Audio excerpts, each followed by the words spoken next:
ये है स्टोरियस और आज हम बात करने वाले हैं टाइम मैनेजमेंट की। टाइम मैनेजमेंट एक ऐसा विषय है जिसे हर कोई सीखना चाहता है।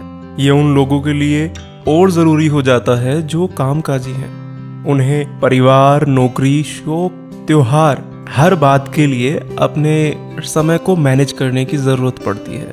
एक सर्वे में पता लगा है कि 89% लोग अपने काम में समय की बर्बादी करते हैं।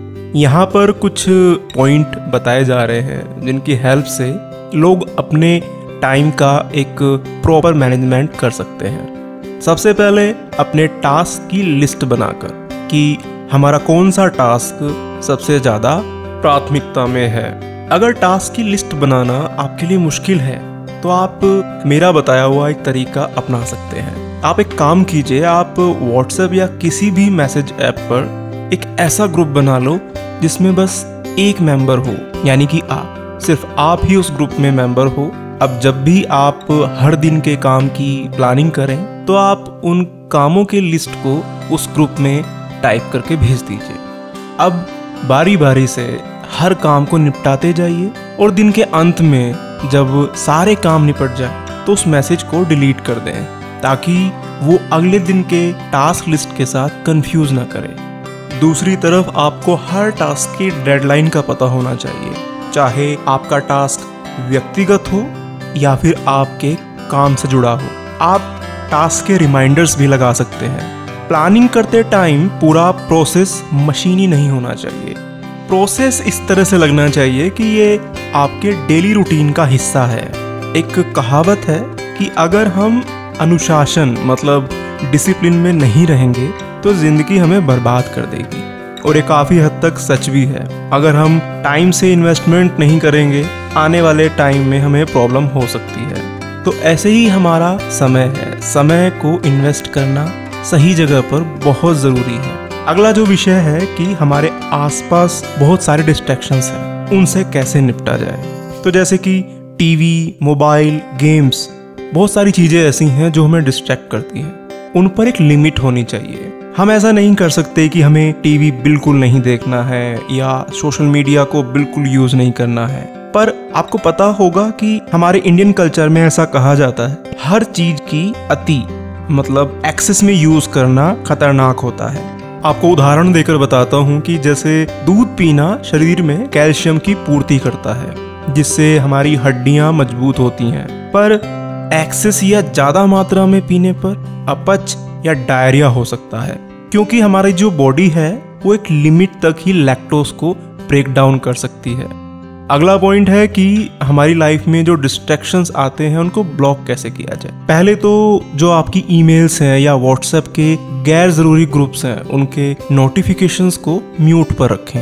शुरुआत में थोड़ा मुश्किल लगता है, पर एक समय के बाद हमारा अनकॉन्शियस माइंड उन आदतों को अपने में ग्रहण कर लेता है। और इसी के बारे में हम बात करेंगे अगले पॉइंट में कि रूटीन बनाना कितना ज़रूरी है। बिना रूटीन टाइम मैनेजमेंट की कल्पना नहीं कर सकते। जब एक रूटीन हमारे दिन के काम काज में शामिल हो जाता है तो हमारा जो अनकॉन्शियस माइंड है या अवचेतन मस्तिष्क है वो अपने आप ही रूटीन को फॉलो करना शुरू कर देता है।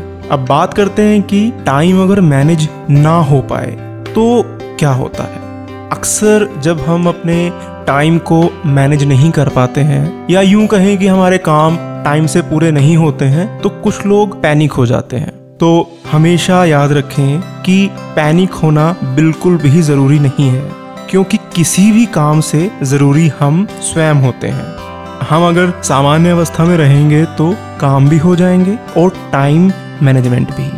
दो काम करने के बीच में ब्रेक लेना बेहद ज़रूरी है। जैसा कि मैंने आपको अपनी पिछली वीडियो में इकिगाई की जो बुक समरी थी उसमें आपको बताया, वहाँ एक जगह एक्सप्लेन किया गया था कि समय से सोना, आराम करना भी कितना ज़रूरी है।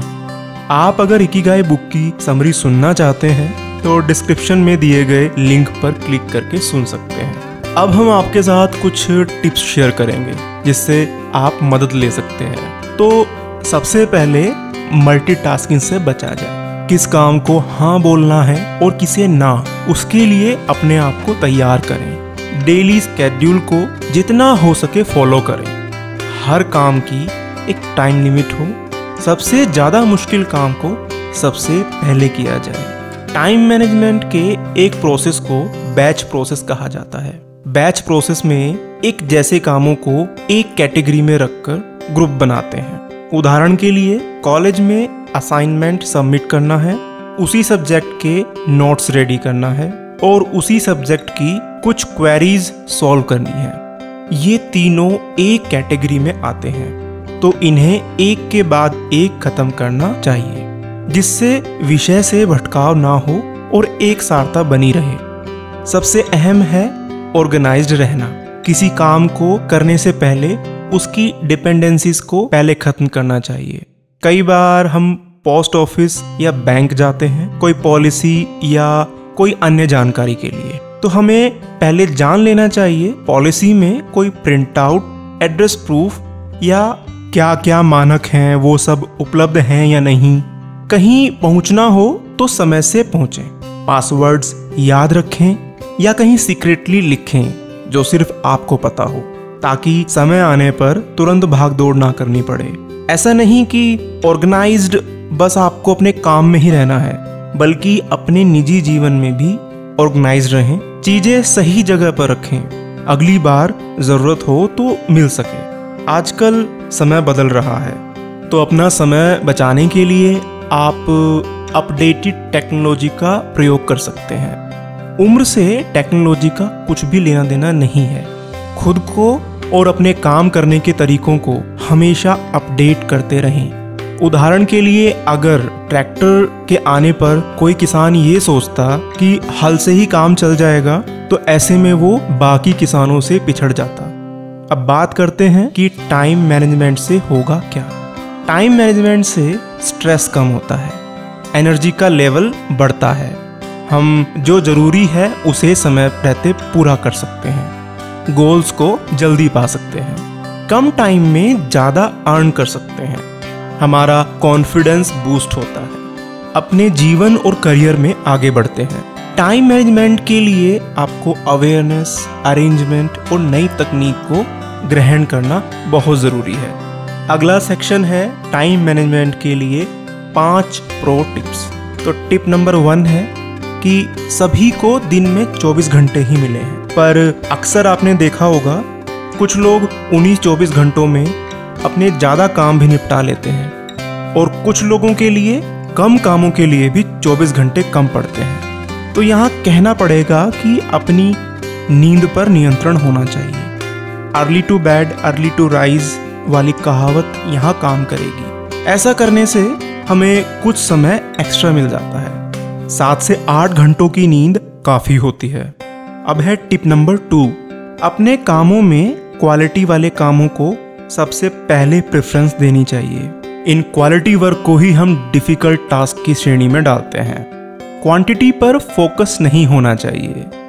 क्वांटिटी को मल्टीटास्किंग से जोड़कर देख सकते हैं, पर एक अध्ययन से पता चला है कि 98% लोग मल्टीटास्किंग के लिए नहीं बने हैं।